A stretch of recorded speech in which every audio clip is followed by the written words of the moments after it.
RCF.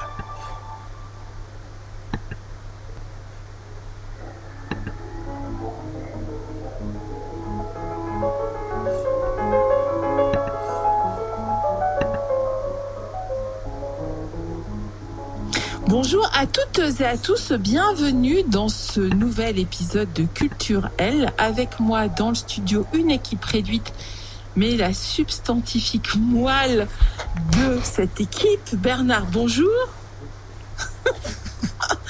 Sandrine, bonjour. Bonjour.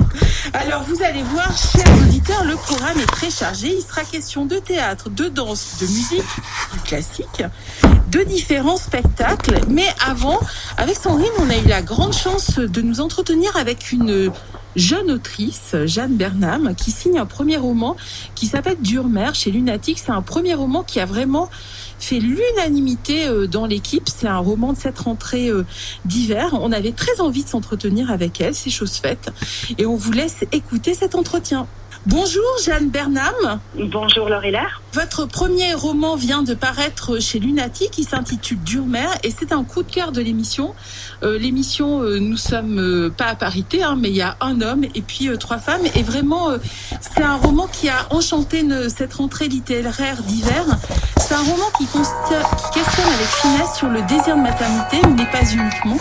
Il retrace aussi le parcours d'une femme. Alors le roman débute finalement assez logiquement dans une maternité, une salle de naissance. La narratrice est en train d'accoucher.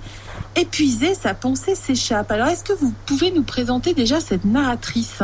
Oui, bien sûr. Alors, tout d'abord, merci. Je suis heureuse que le roman vous ait plu.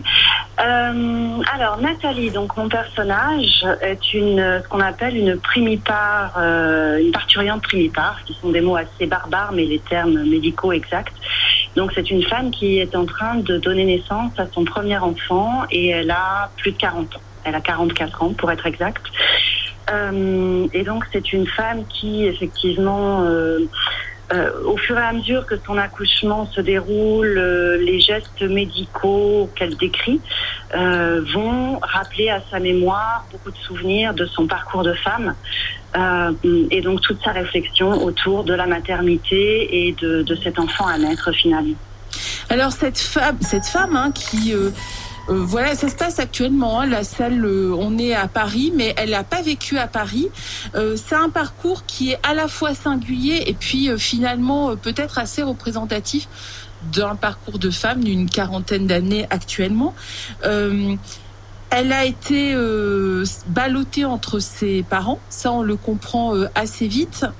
Ses parents chacun a refait sa vie, mais elle n'a jamais trouvé sa place et elle s'est détachée en fait de ses parents. Alors, elle a vécu à Paris. Elle a vécu dans plusieurs endroits, effectivement, mais elle a également vécu quelques années à Paris. Et donc, oui, elle a un petit peu erré entre ses parents, entre différents endroits où elle a eu envie de s'installer, où elle a cherché sa place. Et sur tous les plans dans la vie, on peut dire que Nathalie a eu beaucoup de mal à trouver sa place.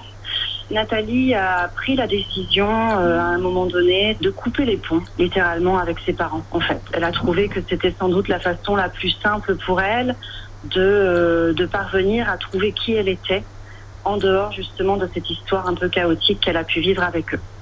Alors, quand elle est donc en train de subir tous ces actes médicaux, parce que finalement l'accouchement est très long et on comprend très vite que ça va se terminer par une césarienne, elle se questionne sur son désir de maternité parce que assez rapidement on comprend que cette maternité elle a un petit peu subi finalement. Elle a un peu joué avec le feu en fait. Elle a un petit peu laissé le destin décider pour elle. Nathalie est quelqu'un qui a toujours fait des choix dans sa vie très marqués et très forts, comme effectivement celui de tourner le dos à sa famille. Et elle est arrivée au moment où cette maternité s'est produite à un stade où finalement elle avait un peu tout essayé, rien n'avait vraiment fonctionné et elle s'est dit pourquoi pas. Laissons le sort en décider et on verra bien. C'était une tentation d'une expérience comme une autre, quelque part. Elle se laisse beaucoup porter d'ailleurs dans cette aventure par le père en fait de l'enfant. Alors l'enfant, on connaît déjà son prénom, même s'il n'est pas né. C'est Jamal. Voilà, et elle se laisse porter comme ça par son compagnon. Oui, en fait, ce désir d'enfant, c'est surtout son désir à lui. Et elle, finalement, décide d'y céder, en quelque sorte. Se dit, bon, pourquoi pas, après tout, s'il a envie d'un enfant, et puis, on verra bien. Alors moi, j'ai trouvé, et je suis pas la seule dans l'équipe, que le plaisir de lecture venait d'une part de l'écriture, mais aussi de la construction. C'est une construction qui n'est pas du tout linéaire. La lecture oscille entre des temps au présent, donc c'est le présent médical, et puis aussi le parcours de femme. Mais son parcours, son passé, en fait, est donné par petites touches, comme une mosaïque ou comme un puzzle, et puis le lecteur progressivement reconstitue l'ensemble. Comment est venue cette idée, cette construction? En fait, tout de suite, ça vous est apparu comme une nécessité, mais pour l'écriture ou aussi pour donner du plaisir en fait au lecteur? Alors, j'ai envie de dire les deux, parce que pour moi, il est nécessaire que l'écriture donne du plaisir au lecteur. Ça m'est apparu effectivement immédiatement comme la structure la plus adaptée à ce que je voulais arriver à faire passer. C'est ce qu'on appelle une structure circulaire, c'est-à-dire qu'effectivement les temps médicaux sont les temps du présent et les temps du passé rebouclent toujours vers ce présent pour en fait venir l'expliquer par petites touches, en effet. Et donc ce sont les actes médicaux eux-mêmes qui vont par association d'idées finalement faire remonter tel ou tel souvenir à Nathalie, et ce ne sont pas, ils ne viennent pas en ordre chronologique justement. J'ai voulu jouer sur l'association d'idées. Est-ce que vous avez eu des difficultés à trouver un éditeur, parce que c'est pas un sujet qu'on connaissait nous en littérature, ce non-désir de grossesse ou une grossesse gériatrique comme il l'a indiqué. Est-ce que c'est un sujet qui a heurté les maisons d'édition? Vous avez eu du mal à trouver ou pas du tout? Alors, c'est un sujet qui peut être encore relativement tabou dans la société, cependant de moins en moins dans les cercles féministes, qu'on appelle le regret maternel. Alors souvent, c'est vrai que c'est quelque chose qui apparaît plus aux femmes qui sont en postpartum ou qui sont mères d'enfants même déjà plus grands. Mais en l'occurrence, Nathalie, alors même qu'elle est en train d'accoucher, expérimente déjà ce regret maternel. Donc ça rentre quand même dans ce thème-là, qui est donc lui beaucoup discuté actuellement dans les milieux féministes. Alors, est-ce que j'ai eu beaucoup de difficultés à trouver un éditeur? Je dois dire que mes premiers envois, je les ai faits dans des maisons parisiennes, des maisons assez renommées, avec des retours négatifs ou pas de retour, bon, ce qui est la norme, ce à quoi je m'attendais. Tout en ayant un peu conscience effectivement que ça posait une difficulté supplémentaire, le fait déjà que je n'avais encore rien publié, que je n'étais pas quelqu'un de connu, et en plus effectivement que je m'attaque à un sujet qui était un petit peu un tabou de société. Et puis quand j'ai découvert la maison lunatique, instinctivement je me suis dit que voilà, c'était là ma place. En fait, je l'ai senti. Et j'ai envoyé mon manuscrit donc à Lunatique, et quelques mois plus tard, j'ai reçu une réponse très enthousiaste de la part de mon éditrice, et je pense que c'était plus facile probablement pour une éditrice d'une petite maison qui travaille de façon un petit peu artisanale entre guillemets et qui n'hésite pas à publier des sujets un peu difficiles d'accepter ce manuscrit. Alors, il faut dire que Lunatique, l'ouvrage est vraiment très joli. C'est-à-dire que c'est un petit format avec un joli papier, avec aussi une couverture où on voit un dessin d'enfant. On imagine que c'est un enfant aussi. Et le titre d'Urmer, c'est un titre qui interpelle. C'est-à-dire que avant de commencer le livre, on ne sait pas très bien à quoi ça va faire référence. Est-ce que vous pourriez expliquer un petit peu, alors c'est un terme médical, est-ce que c'est à ce terme médical que vous faites référence ou autre chose?